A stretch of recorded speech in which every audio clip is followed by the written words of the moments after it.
اعوذ باللہ السمیع العلیم من الشیطان الرجیم بسم اللہ الرحمن الرحیم رب اشرح لی صدری ویسر لی امری واحلل عقدۃ من لسانی ویفقہوا قولی رب یسر ولا تعسر وتمم بالخیر وبک نستعین رب زدنی علما۔ السلام علیکم ورحمۃ اللہ وبرکاتہ۔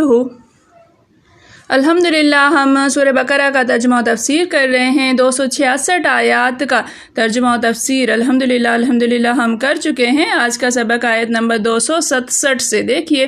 اعوذ باللہ من الشیطان الرجیم یا ایھا الذین آمنوا انفقوا من طیبات ما کسبتم ومما اخرجنا لکم من الارض یا ایھا اے الذین وہ لوگ جو آمنو ایمان لے کر آئے ہو، اے وہ لوگو جو ایمان لے کر آئے ہو۔ دیکھو الذین جمع کے لیے آتا ہے اور الذی ایک شخص کے لیے آتا ہے۔ انفقوا تم خرچ کرو، انفاق سے ہے یہ۔ من طیبات، من سے طیبات، طیب کی جمع ہے طیبات، پاکیزہ ما کسبتم، ما جو کسب کمایا تم نے کمایا جو تم کماتے ہو، ومما اور من سے ما جو، یہ دو حروف ہے من اور ما، اور اس سے جو اخرجنا، اخرج نکالا، نہ ہم نے، جو ہم نے نکالا، لکم ل کے لیے، کم تمہارے لیے، من الارض من سے، الارض زمین میں سے، ولا اور لا نہیں، تیممو تیمم نیت کرنا، ارادہ کرنا، تیممو تم ارادہ کرو اور تم ارادہ نہ کرو، الخبیث خبیث کا، گندی چیز کا، حقیر چیز کا، ناپاک چیز کا، من سے ہو، اس سے تنفقو تم خرچ کرتے ہو، جو تم خرچ کرتے ہو، ولستم اور لست نہیں، لیس سے یہ لستم تم نہیں، اور تم نہیں ہو، آخذی بے سے آخذ لینے والا ہے اس کو، اور تم نہیں ہو اس کو لینے والے، الا مگر سوائے اس کے کہ ان تغمزو، ان یہ کہ تغمزو تم چشم پوشی کر لو، آنکھیں میچ لو، آنکھیں بند کر کے لے لو، فی میں ہے اس میں، وَعْلَمُوا اور جان لو، اور اعلموا تم جان لو، اور تم جان لو، ان اللہ ان کہ اللہ غنی بے نیاز ہے، حمید خوبیوں والا ہے۔ یا ایھا الذین آمنوا اے وہ لوگو جو ایمان لے کر آئے ہو، انفقوا من طیبات تم خرچ کرو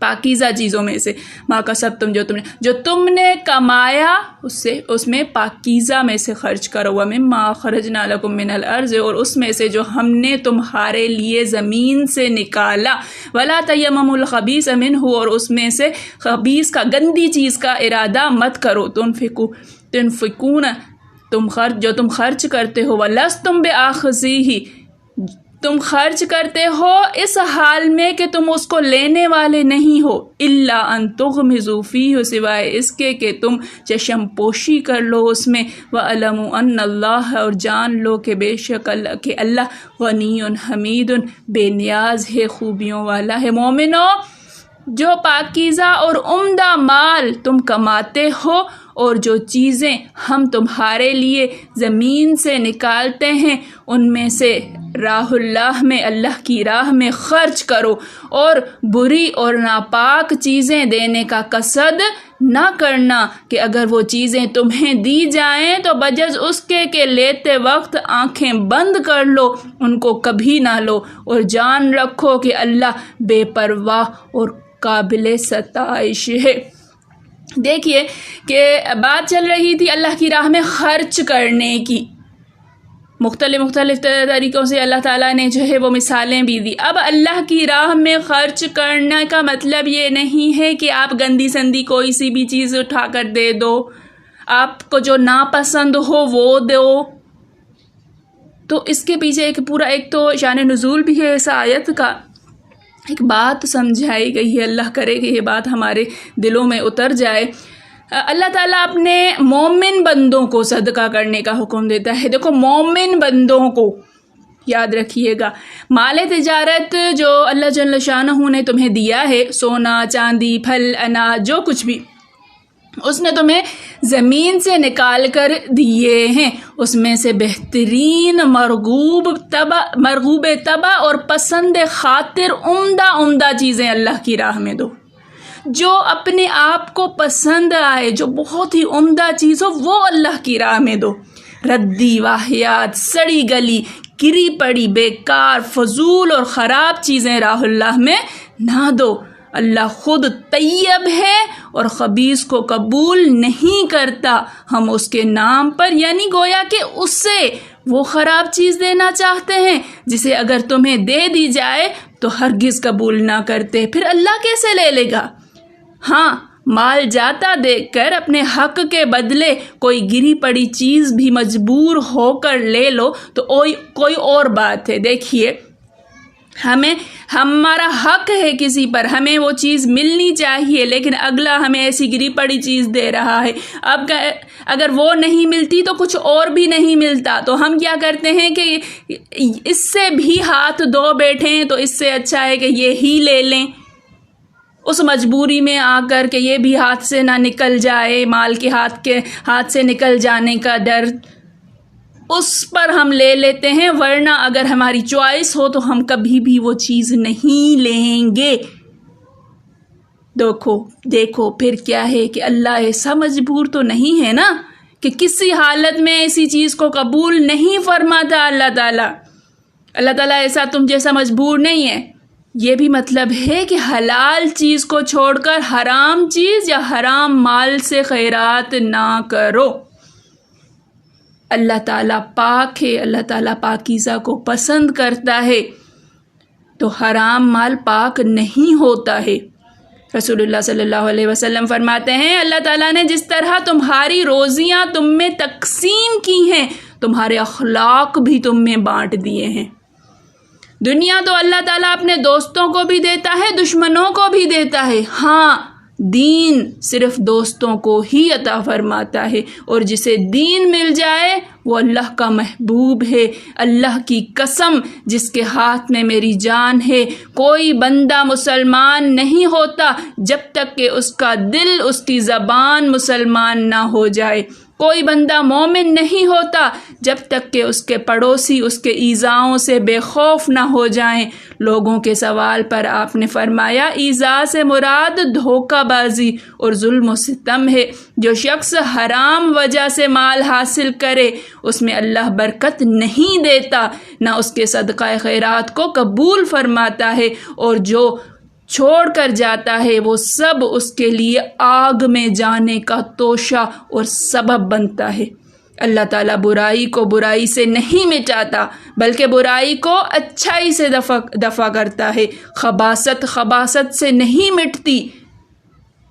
دیکھیے کہ پس اس کے اندر دو قول ہوئے، ایک تو یہ کہ ردی چیزیں نہیں دینی ہے، دوسرا کیا؟ حرام مال۔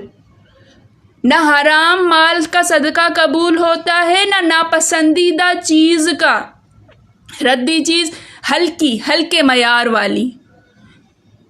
اس کے اندر ہم اس کا شان نزول پڑھتے ہوئے اس کو سمجھتے ہیں۔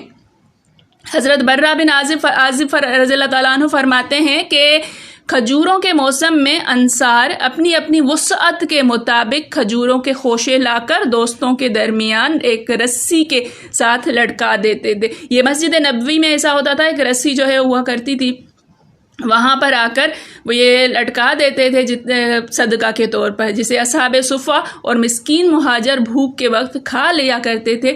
کسی نے جسے صدقہ کی رغبت کم تھی اس میں ردی کھجور کا ایک خوشہ لٹکا دیا، جس پر یہ آیت نازل ہوئی کہ اگر تمہیں ایسی چیزیں ہدیہ میں دی جائیں تو ہرگز نہیں لوگے، ہاں اگر شرم و لحاظ بادل نہ خواستہ لے لو تو وہ بات اور ہے۔ اس کے نازل ہونے کے بعد ہم میں سے ہر ایک شخص بہتر سے بہترین چیز لے کر آتا تھا۔ ابن ابی حاتم میں ہے کہ ہلکی قسم کی کھجوریں اور واہی پھل لوگ خیرات میں نکالتے، جس پر یہ آیت اتری ہے۔ سمجھنے کی بات ہے، دیکھیے سوچئے، جو ہم اللہ کی راہ میں دیتے ہیں، ہم کوشش کرتے ہیں خریدیں وہ سستا والا، وہ ہلکا والا۔ جب دینا ہی ہوتا ہے، ایک تو مجبور ہو کر دینا ہوتا ہے، ہم جو ہے وہ خوشی سے دل سے نہیں نکالتے ہیں۔ ہاں بڑوں کے نام کا صدقہ جو نکلتا ہے کہ ہاں بڑوں کو ایصال ثواب کرنے کے لیے، اکثر تو ہم میں یہ ہوتا ہے کہ بڑوں کو ایصال ثواب کرنے کے لیے ہی نکالنا ہے اور سستے سے سستا ترین نکالنا ہے۔ دیکھیے حضرت عبداللہ بن مغفل فرماتے ہیں رضی اللہ تعالیٰ عنہ، مومن کی کمائی کبھی خبیث نہیں ہوتی، مراد یہ ہے کہ بیکار چیز صدقے میں نہ دو۔ مسند میں حدیث ہے کہ حضور صلی اللہ علیہ وسلم کے سامنے گوہ کا گوشت لایا گیا۔ گوہ اس وقت جو ہے اور اب بھی عرب میں صحرائی علاقوں میں کھائی جاتی تھی، کیونکہ وہاں پر اور کچھ جو ہے وہ سبزیاں پھل اس طرح کے نہیں ہوتے تھے، یہی چیز شکار ہوتی تھی اور لوگ کھاتے تھے، اور اب بھی جو ہے وہ لوگ کھاتے ہیں۔ کسی کے نزدیک یہ حلال ہے، کسی کے نزدیک صرف مکروہ ہے، اس پر ایک بحث ہے، لیکن گوہ کا گوشت نبی کریم صلی اللہ علیہ وسلم کے سامنے بھی لایا گیا تھا۔ آپ نے نہ کھایا صلی اللہ علیہ وسلم، کسی کو کھانے سے منع بھی نہیں فرمایا۔ تو حضرت عائشہ نے کہا کسی مسکین کو دے دیں، آپ صلی اللہ علیہ وسلم نے فرمایا جو تمہیں پسند نہیں اور جسے تم کھانا پسند نہیں کرتی اسے کسی اور کو کیا دو گی؟ حضرت برہ فرماتے ہیں جب تمہارا حق کسی پر ہو اور وہ تمہیں وہ چیز دے جو بے قدر و قیمت ہو تو تم اسے نہیں لوگے، مگر اس وقت جب تمہیں اپنے حق کی بربادی دکھائی دیتی ہو تو تم چشم پوشی کر کے اس کو لے لوگے۔ ابن عباس رضی اللہ تعالیٰ عنہ فرماتے ہیں مطلب یہ ہے کہ تم نے کسی کو اچھا مال دیا اور ادائیگی کے وقت وہ ناقص مال لے آیا واپسی میں، تو تم ہرگز نہیں لوگے، اگر لے بھی لوگے تو بھی اس کی قیمت گھٹا کر لوگے۔ تو تم جس چیز کو اپنے حق میں لینا پسند نہیں کرتے اسے اللہ کے عوض کیوں دیتے ہو؟ بس بہترین اور مرغوب مال اس کی راہ میں خرچ کرو۔ اسی جو ہے وہ معنی میں آیت اتری ہے کہ لن تنالوا البر حتی تنفقوا مما تحبون، ہرگز تم نیکی کو نہیں پہنچ سکتے یہاں تک کہ تم اللہ کی راہ میں وہ خرچ کرو مما تحبون جس سے تم محبت رکھتے ہو، جو تمہیں پسند ہے۔ اللہ تعالیٰ تمہیں اپنی راہ میں خرچ کرنے کا حکم دیا ہے، اللہ نے عمدہ چیز دینے کا ایسے ہی نہیں ناکارہ حقیر جو پسند نہیں ہے، جو ایکسٹرا ہے۔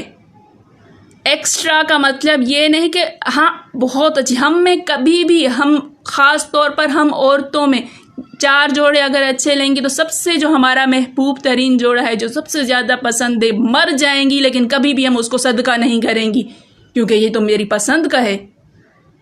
لیکن اللہ کیا کہتا ہے لن تنالوا البر، تم نیکی کو ہرگز نہیں پہنچ سکتے ہو حتی تنفقوا مما تحبون، یہاں تک کہ تم وہ خرچ کرو جو تمہیں پسند ہے، جو تم محبوب رکھتی ہو۔ کہیں اس سے یہ نہ سمجھ لینا کہ اللہ تعالیٰ کوئی محتاج ہے، نہیں، وہ بے نیاز ہے اور تم سب اس کے محتاج ہو۔ یہ حکم صرف اس لیے ہے کہ غربا دنیا کی نعمتوں سے محروم نہ رہیں۔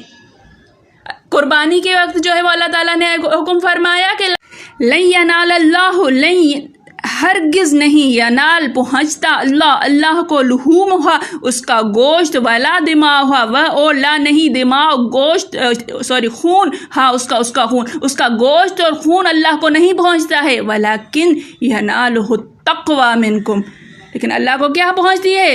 تقوی، تمہاری تقوی کی آزمائش کرتا ہے، وہ کشائش و فضل والا ہے، اس کے خزانے میں کوئی کمی نہیں ہے۔ صدقہ اپنے چہیتے حلال مال سے نکال کر اللہ کے فضل، اس کی بخشش، اس کے کرم اور اس کی سخاوت پر نظر رکھو، وہ اس کا بدلہ اس سے بہت بڑھ چڑھ کر تمہیں عطا فرمائے گا۔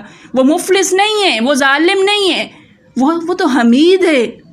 تمام اقوال و افعال، تقدیر شریعت سب میں اس کی تعریفیں ہی کی جاتی ہیں، اس کے سوا کوئی عبادت کے قابل نہیں، کوئی عبادت کے لائق نہیں، وہی تمام جہانوں کا پالنے والا ہے، اس کے سوا کوئی عبادت کے قابل نہیں ہے، اس کے سوا کوئی کسی کی پرورش نہیں کر سکتا۔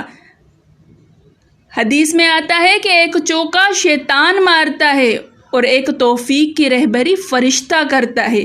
شیطان تو شرارت پر آمادہ کرتا ہے اور حق کے جھٹلانے پر، اور فرشتہ نیکی پر اور حق کی تصدیق پر۔ جس کے دل میں یہ خیال آئے کہ وہ اللہ کا شکر ادا کرے گے اور جان لے کہ یہ اللہ کی طرف سے، جس کو نیکی کا خیال آئے نا، الحمدللہ کہنے کا مقام ہے۔ اور جس کے دل میں وسوسہ پیدا ہو تو اعوذ باللہ پڑھ لے فوراً۔ انشاءاللہ اس کی تفصیل کے اندر جو ہے ہم کل والی آئے جو شیطان یعدکم الفقر، یہاں سے ہم پڑھیں گے انشاءاللہ پھر اس کی تفصیل آگے کرتے ہوئے جائیں گے ہم۔ اللہ تعالیٰ ہمیں سمجھنے کی توفیق عطا فرمائے، اللہ تعالیٰ ہمیں عمل کرنے کی توفیق عطا فرمائے، اللہ تعالیٰ ہمارے دلوں کو کھول دے، اللہ تعالیٰ ہمارے دماغ کو روشن کرے کہ ہم چیزوں کو سمجھیں، ہر چیز پر اپنی منطق نہ چلائیں، ہر چیز پر جو ہے وہ اپنا ہی وہ نہ چلائیں کہ جو مجھے پسند ہے، جو میں کروں، جو میں سوچتی ہوں وہی ٹھیک ہے، جو اللہ تعالیٰ فرماتا ہے بلا شبہ وہی ٹھیک ہے۔ اللہ تعالیٰ ہمیں عمل کی توفیق عطا فرمائے۔ میرے پڑھانے میں، آپ کے پڑھنے میں، میرے سمجھانے میں، آپ کے سمجھنے میں کوئی غلطی، خطا، بھول چوک ہو گئی ہو تو میں اللہ کے حضور میں توبہ کرتی ہوں، معافی کی خواستگار ہوں۔ ربنا تقبل منا انک انت السمیع العلیم۔ السلام علیکم ورحمۃ اللہ وبرکاتہ۔